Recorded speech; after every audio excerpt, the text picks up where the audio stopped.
ఓం గంగణపతే నమ. ఐం సరస్వత్యే నమ. శ్రీమాత్రే నమ. క్రీం క్రీం మహాకాళికాయ నమో నమ. శ్రీరామ జయ రామ జయ జయ రామ రామాయ నమ. క్లీం కృష్ణాయ గోవిందాయ గోపీజనవల్లభాయ శ్రీకృష్ణ పరబ్రహ్మణే పరంజ్యోతిషే నమో నమ. ఓం నమో భగవతే మేధా దక్షిణామూర్తి మహ్యం మేధాం ప్రజ్ఞాం ప్రయచ్చస్వ. మేధా దక్షిణామూర్తి దేవతాయే నమో నమ. దత్తాత్రేయాయ నమ. జయ గురు దత్తాత్రేయాయ నమో నమ. या देवी सर्वभूतेषु मातृरूपेण संस्थिता नमस्तस्यै नमस्तस्यै नमस्तस्यै नमो नमः. జగన్మాత్రే నమో నమః. శ్రీమాత్రే నమః. యూట్యూబ్ ప్రేక్షకులకందరికీ కూడా నమస్కారం అండి. నేను పాలపర్తి గురునాథ్ శర్మ, జ్యోతిషం వాస్తు సిద్ధాంతిని.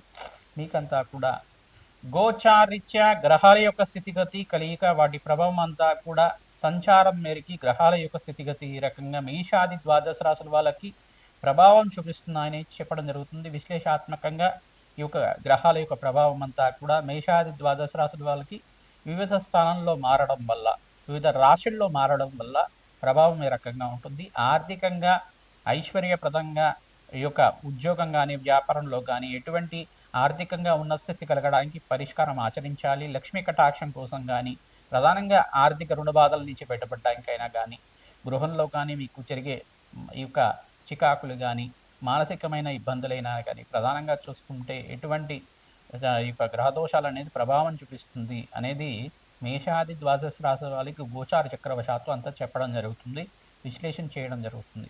ప్రధానంగా ఈ రోజునంతా కూడా చూసుకుంటే డిసెంబర్ నెల మాస ఫలితాల్లో భాగంగా బృహస్పతి యొక్క మార్పు అంతా కూడా అతిచారంలో మారిన బృహస్పతి అంతా కూడా అక్టోబర్ 18వ తారీఖు రోజున ప్రధానంగా బృహస్పతి అంతా కూడా కర్కాటక రాశిలో ప్రవేశం చేయడం జరిగింది.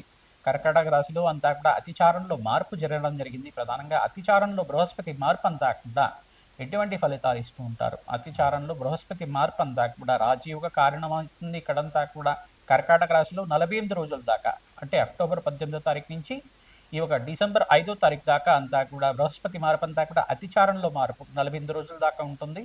మళ్ళీ డిసెంబర్ 5వ తారీఖు తర్వాత తిరోగమనం అంటారు దీన్నంతా కూడా. ఈ యథాస్థానానికి ఎక్కడి నుంచి వచ్చారో అక్కడికి వెళ్ళిపోవడం, మళ్ళీ 6 నెలల వరకు ఉండడం అనేది జరుగుతూ ఉంటుంది. ప్రధానంగా చూసుకుంటే ఇక్కడ బృహస్పతి సంచారం అంతా కూడా తిరోగమనంలో అంతా కూడా మళ్ళీ మిథున రాశిలో సంచారం చేస్తూ ఉంటారు. మిథున రాశిలో అంతా కూడా జూన్ 14వ తారీఖు దాకా సంచారం జరుగుతుంది. ఈ యొక్క మేషాది ద్వాదశ రాశుల వాళ్ళకి బృహస్పతి సంచారం అంతా కూడా ఈ యొక్క అతిచారంలో మార్పు మరియు తిరోగమనంలో అంతా కూడా ఎటువంటి ఫలితాలు వస్తాయి. ప్రధానంగా చూసుకుంటే ఈ యొక్క బృహస్పతి యొక్క సంచారం అంతా కూడా శుభ ఫలితాలు ఇచ్చే విధంగా ఏ రకంగా పరిష్కారం చేసుకుంటే అనుకూలం అవుతుంది అని తెలుసుకోవడం జరుగుతుంది. వివిధ గ్రహాల యొక్క స్థితిగతి అంతా కూడా అన్వయం చేసుకొని జన్మజాతకమే ప్రధానమైన జాతకంగా ఉంటుంది కావున మీ జన్మజాతకానికి దోషాలకి పరిష్కారం అంతా కూడా మా పీఠం ద్వారా అందించడం జరుగుతుంది. మీరంతా కూడా జాతకాన్ని విశ్లేషణ చేయించుకోండి, పరిష్కారాన్ని ఆచరించండి. తద్వారా అఖండమైన శుభ ఫలితాలు పొందడానికి జగన్మాత అనుగ్రహం వల్ల రాజయోగం సిద్ధించడానికి ఆస్కారం ఉంటుంది. ఎవరైతే ప్రయత్నించం కూడా గోమాత సేవ చేస్తూ ఉంటారో మీకంతా కూడా అదృష్ట యోగం కలిసి వస్తుంది. విపరీత రాజయోగాలు, బృహస్పతి సంచారం మేరకు మీకంతా కూడా ఉచ్చస్థానంలో బృహస్పతి మార్పు, మరి ఇక్కడ చూసుకుంటే బృహస్పతి చూసుకుంటే మిథున రాశిలో సంచారం అంతా కూడా అదృష్ట యోగాన్ని కలిగించే విధంగా ఉంటుంది.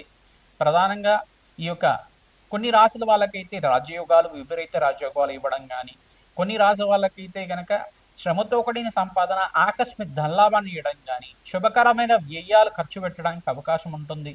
ప్రధానంగా చూసుకుంటే శుభకార్యాల కోసం, వివాహ శుభకార్యాల కోసం కానీ, మంచి గృహయోగం కోసమైనా కానీ పెట్టుబడి పెట్టుకోవడానికి బృహస్పతి మార్పు వలన, వివిధ గ్రహాల యొక్క స్థితిగతి అంతా కూడా మార్పు వలన మీకు అంతా కూడా రాజయోగానికి కారణమవుతుంది. శుభ కార్యక్రమాలు జరగడానికి బృహస్పతి అంతా కూడా పుణ్యమైన కార్యక్రమాలు, పుణ్యవంతమైన జీవితం జీవించడానికి బృహస్పతి కారకుడు అవుతాడు. ప్రధానంగా దత్తాత్రేయ స్వామి వారి ఆరాధన అంతా కూడా ఈ మార్గశిర్ష మాసంలో 12వ తారీఖు రోజున ప్రధానంగా చూసుకుంటే డిసెంబర్ 12వ తారీఖు రోజున అనగాష్టమి సంభవించింది కావున ఈ యొక్క అనగా సమేత అనగాస్వామి అయిన దత్తాత్రేయ స్వామి వారిని విశేషంగా అర్చించడం వల్ల, దత్తాత్రేయ కవచాన్ని పారాయణం చేసుకోవడం వల్ల, దత్తాత్రేయ స్వామివారి యొక్క చరిత్రని పారాయణం చేసుకోవడం వల్ల విపరీత రాజయోగం అంతా కూడా సిద్ధిస్తుంది.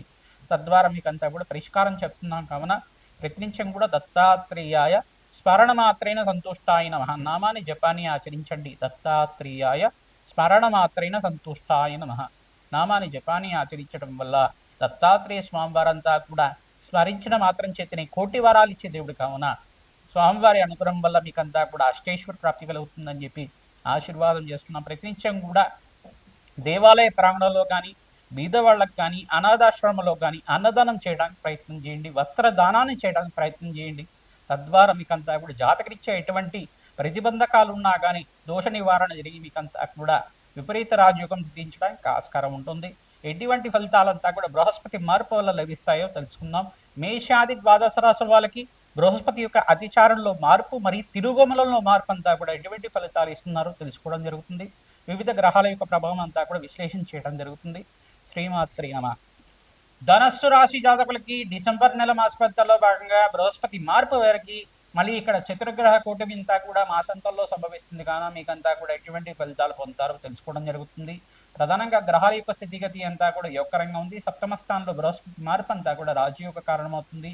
డిసెంబర్ 5వ తారీఖు తర్వాత తిరోగమనంలో బృహస్పతి మార్పు అంతా కూడా కర్కాటక రాశి నుంచి ఎక్కడి నుంచి వచ్చారో అక్కడికే వెళ్తారు. ప్రధానంగా చూసుకుంటే మిథున్ రాశిలో సంచారం అంతా కూడా యోగకరంగా మారుతుంది. సప్తమ స్థానంలో బృహస్పతి మార్పు అంతా కూడా సమతత్వక వీక్షణ చతుర్గ్రహ కుటుంబం అంతా కూడా సంభవిస్తుంది. ఇక్కడ ధనుసు రాశిలో అంతా కూడా ప్రధానంగా రాశిలో అంగారకుడు, బుధ భగవానుడు, శుక్రుడు మరి ఇక్కడ రవి అంతా కూడా సంచారం జరుగుతుంది. ఎప్పుడైతే చంద్రుడు అంతా కూడా రాశిలో ప్రవేశం చేస్తున్నారో పంచగ్రహ కూటమి కూడా సంభవిస్తుంది. ఎప్పుడైతే కనుక ఈ యొక్క గ్రహాల యొక్క స్థితిగతి అంతా కూడా అదృష్టయోగంగా మారుతూ ఉంటాయో మంచి ఫలితాలు పొందుతారు. గృహయోగం సిద్ధించడానికి కూడా అవకాశం ఉంటుంది. వివాహాది శుభకార్యాలు జరగడానికి జూన్ 14 దాకా మీకంతా కూడా గురుబలం పెరగడానికి ఆస్కారం ఉంటుంది. మంచిగా బంధుమిత్రులతోటి ఆహ్లాదకరంగా ఇంట్లో ఆనందమైన వాతావరణం అంతా కూడా జరుగుతూ ఉంటుంది. ప్రధానంగా శ్రమతో కూడిన సంపాదన పెరుగుతుంది. ప్రధానంగా అప్పుల బాధల నుంచి బయటపడడానికి ప్రణాళికలు వేసుకుంటారు. రుణ బాధల నుంచి బయటపడడానికి ప్రణాళికలు వేసుకోవచ్చు. మంచి అవకాశం సిద్ధిస్తుంది. నూతన వ్యాపారంలో పెట్టుబడి పెట్టుకోవడానికి అవకాశం లభిస్తూ ఉంటుంది. ఉద్యోగాల్లో మార్పు కోసం కానీ ప్రమోషన్స్ కోసం కానీ మంచి ఆర్థికంగా ఉన్నత స్థితి కోసం కానీ స్థిరత్వం కోసం కానీ ప్రయత్నాలు మొదలు పెట్టుకుంటూ ఉంటారు.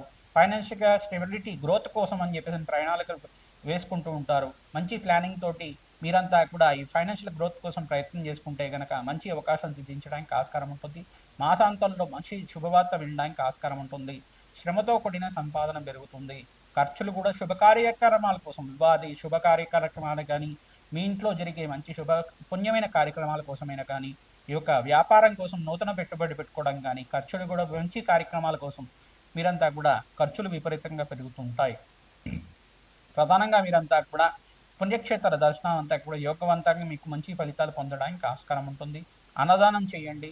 బృహస్పతికి ప్రీతికరంగా గురుగ్రహానికి, శుక్రుడికి, శనీశ్వరుడికి, రాహువుకి జప హోమాది కార్యక్రమాలు ఆచరించుకోవడం వల్ల అదృష్టయోగం సిద్ధిస్తుంది. బీద వాళ్ళకి అన్నదానము వస్త్రదానం చేయండి. గోమాతకంతా కూడా శనగలు బొబ్బర్లంతా కూడా నానబెట్టి ప్రతినిత్యం కూడా నానబెట్టిన ఈ యొక్క శనగలు బొబ్బర్లంతా కూడా గోమాతకు సమర్పిస్తూ ఉండడం, ప్రదక్షిణాలు ఆచరించుకోవడం వల్ల గోమాత అనుగ్రహం వల్ల కామధేనం అనుగ్రహం లభిస్తూ ఉంటుంది. మీకంతా కూడా అదృష్టయోగం సిద్ధించడానికి ఆస్కారం ఉంటుంది. రాజయోగ కారణం అవుతుంది. మంచి ఫలితాలు పొందడానికి ఆస్కారం ఉంటుంది. ప్రతినిత్యం కూడా దత్తాత్రేయాయ స్మరణ మాత్రైన సంతుష్టాయ నమ నామాన్ని జపాన్ని ఆచరించండి. అదృష్టయోగం సిద్ధించడానికి ఆస్కారం ఉంటుంది. ప్రతినిత్యం కూడా ఆంజనేయ స్వామి వారికి ఈ యొక్క సింధూర అభిషేక హోమాది కార్యక్రమాలు ఆచరించండి. మంచి ఫలితాలు పొందుతారు.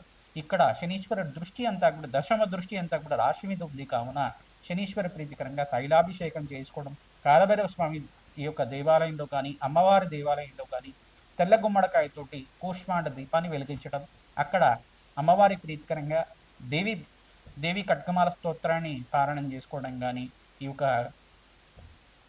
కాలభైరవ స్వామి ప్రీతికరంగా అంతా కూడా అభిషేక హోమాది కార్యక్రమాలు ఆచరించుకోవడం కానీ చేస్తూ ఉంటే కనుక తరచుగా శనీశ్వర గ్రహదోష నివారణ జరుగుతుంది. మీకంతా కూడా శనీశ్వర అనుగ్రహం వల్ల, బృహస్పతి అనుగ్రహం వల్ల, సకల దేవత అనుగ్రహం వల్ల మీకంతా కూడా అదృష్టయోగం సిద్ధించడానికి డిసెంబర్ 5వ తారీఖు నుంచి జూన్ 14 దాకా బృహస్పతి మార్పు వల్ల మంచి ఫలితాలు పొందడానికి ఆస్కారం ఉంటుంది. శ్రీమాత్రి నమః.